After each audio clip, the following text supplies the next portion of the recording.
मनेंद्रगढ़ में कांग्रेस कार्यकर्ता मन राहुल गांधी के खिलाफ भाजपा नेता के कथित टिप्पणी के विरोध में सार्वजनिक माफी के करीन मांग।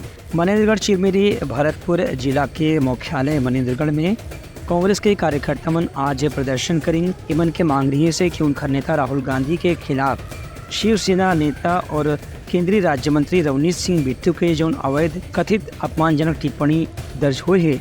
मीडिया में वो टिप्पणी के वायरल होने के बाद कांग्रेस में काफी आक्रोश देखे पर मिला थे। ये मौका में विधायक संजय गायकवाड़ के पुतला दहन के भी प्रयास प्रगमन करीन। कांग्रेस के कार्यकर्ता और स्थानीय पदाधिकारी मन राहुल गांधी के समर्थन में नारेबाजी भी करीन। उन्हें जिला मुख्यालय महेंद्रगढ़ के भगत सिंह तिराहा में विरोध प्रदर्शन के भी कार्यक्रम रखी गई है। ये मौका में कांग्रेस के जिला अध्यक्ष अशोक श्रीवास्तव हकीम की भारतीय जनता पार्टी के सांसद और केंद्रीय राज्य मंत्री रवनीत सिंह बिट्टू के जो टिप्पणी है वो राहुल गांधी की अमेरिका यात्रा के विरोध में है। एक स्थिति केंद्र सरकार से मांग करे जाते कि उमन अपन नेता के खिलाफ तत्काल कड़ा से कड़ा कार्रवाई करना चाहिए और नेता मन भी तत्काल राहुल गांधी से माफी मांगना चाहिए, वरना कांग्रेस के पदाधिकारी कार्यकर्ता मन उग्र आंदोलन करे वर मजबूर हो जाए।